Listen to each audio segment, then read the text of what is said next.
नमस्कार, मी संयोगिता आणि आपण पाहता चाळीसगाव डांगांची ओळख सुराज्य मराठी। पाहुयात आजची घडामोड।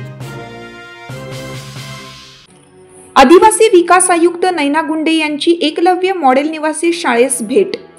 Maharashtra tribal public school society नाशिकच्या सदस्य सचिव व आदिवासी विकास विभागाच्या आयुक्त माननीय नैना गुंडे, माननीय उपायुक्त विनीता सोनवणे तसेच प्रकल्प अधिकारी ITDP माननीय देवकन्या बोकडे मॅडम यांनी एकलव्य मॉडेल निवासी शाळा मविशीला भेट दिली। या भेटी दरम्यान माननीय नैना गुंडे मॅडम इयत्ता 6वीच्या विद्यार्थ्यांसाठी सुरू असलेल्या ब्रिज कोर्स उपक्रमाचा आढावा घेतला। तसेच शाळेतील आरोग्य, स्वच्छता आणि एकूणच विकासाची पाहणी केली। त्यांनी शाळेच्या सुधारण्यासाठी महत्त्वपूर्ण सूचनाही मांडल्या।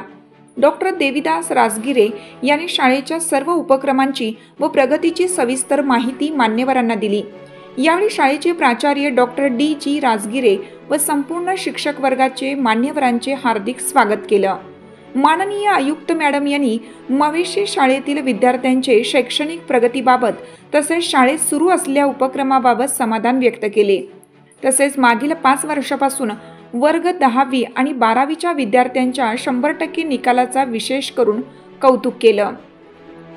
या भेटीत जुन्या व नव्याने नियुक्त करण्यात आलेल्या NEST कर्मचाऱ्यांनी आपली ओळख करून दिली, ज्यामुळे परस्पर संवाद आणि सहकार्य अधिक मजबूत झाले। एकंदरीत भेटी दरम्यान मान्यवरांनी शाळेच्या प्रगतीबाबत समाधान व्यक्त केलं।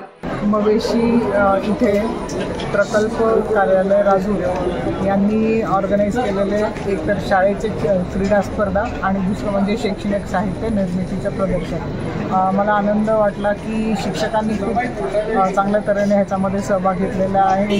खूप चांगले प्रयोग इथे सादर केलेले आहेत आणि हे प्रयोग असे आहेत की हे खरं स्टेट लेवलवरती जायला पाहिजेत, इतके चांगले आहेत। आणि तसेच आज खेळाडूंसाठी, विद्यार्थ्यांसाठी क्रीडा स्पर्धा ऑर्गनाईज केल्या होत्या आणि क्रीडा स्पर्धा हे आमच्या दरवर्षी होत असतात। आता ह्या प्रकल्प स्तरावर झालेल्या आहेत, पुढे विभागीय स्तरावरती आणि त्याच्या पुढे राज्यस्तरावर पण होणार आहे।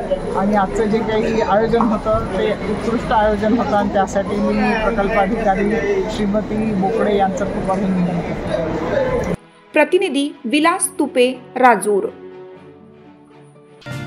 आपल्या सुराज्य मराठीच्या YouTube चॅनलला सबस्क्राइब करायला विसरू नका।